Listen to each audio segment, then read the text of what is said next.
Welcome back to the Michigan Business Beat, brought to you on the Michigan Business Network. Chris Holman coming to you from our studios at the Capital Region International Airport. We're going to run down to Detroit right now. We're going to spend a little time with Joe Steele, who is the Vice President of Communications and Government Affairs with Lyft. Joe, welcome to the show. It's good to have you on, bud. Yeah, thanks for having me. Good to talk to you.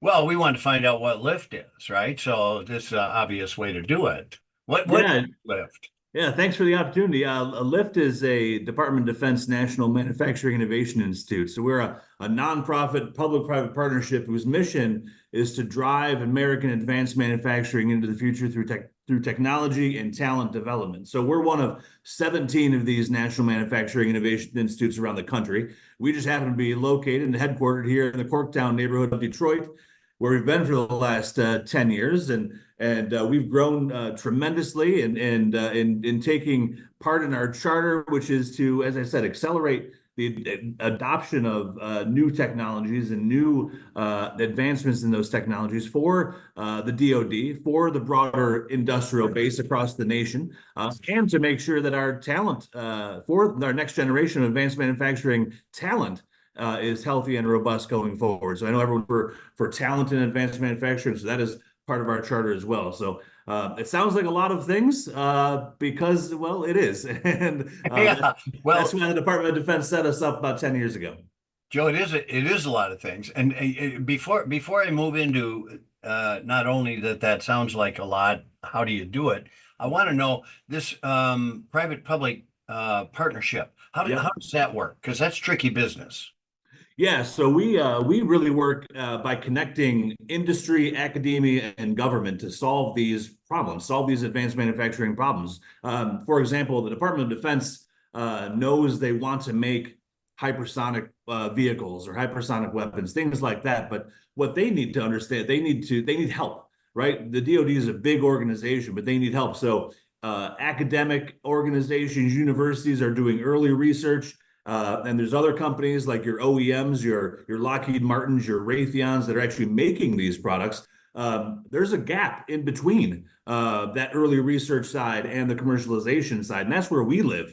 We live to help connect that early research to the commercialization using our in-house expertise here in Detroit, using our national ecosystem to take those early research of how do we make something that the DoD wants or industry wants, and accelerate them so we can actually scale them up and move them forward. So it is tricky. There's a lot of organizations involved. You're working with the government, you're working with large companies, working with universities. So it is challenging, but that's one of the reasons the DoD was so engaged with setting up these national manufacturing innovation institutes, because it is a national priority for our national economy, our national security, to make sure the manufacturing base is solid and make sure that we can make these things going forward.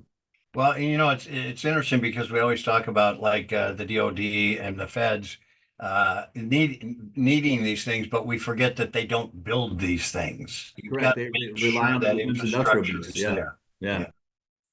So give us some examples of that type of thing. Sure. I've already referenced one. We know the number one strategic priority of the Department of Defense is hypersonics.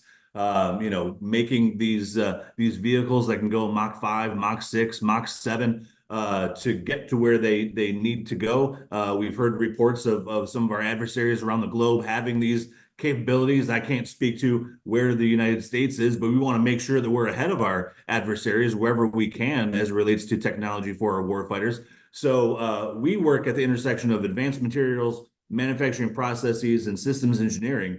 So as I mentioned, we take a look at the material side. How do we make these things that need to go Mach 5, Mach 6, Mach 7? How do we make them, and how do we scale them up going forward? So working on that, we've had a successful program where we've been saving warfighter lives by putting analog brake systems and electronic stability control systems on Humvees around the globe. And then we're working on the education workforce side by providing credentialing opportunities for veterans, civilians, Guard and Reserve members through our Operation Next program, and all the way down to the high school program by providing a curriculum for high school students that gives them just a foundational experience to look at advanced manufacturing as a career choice. Joe, you're a National Manufacturing Institute, but you're housed here in Michigan. Yeah. Tell me about that.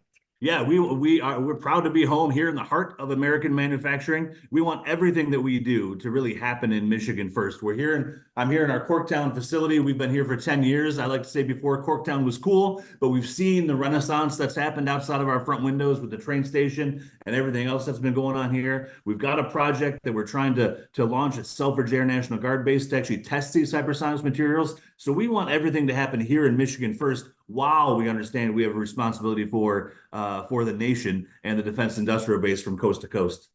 Well, and your institute is, I would presume, funded by DOD. Majority, yes, but we do get industry funding and from other sources as well. Yeah. Oh, no kidding. So it truly is a partnership. Absolutely, it's a partnership. Yes. That's from everybody.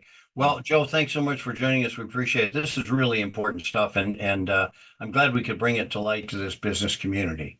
Yeah, we appreciate it. Thanks for the opportunity. You can visit us at www.lift.technology to learn more, and come visit us here in Corktown. There you go. We'll be down there, actually. Joe Steele, Vice President of Communications and Government Affairs with Lyft in Detroit. Thanks for joining us, buddy. Have a great day. Thank you. You too. I'm Chris Holman. You've been watching the Michigan Business Beat on the Michigan Business Network.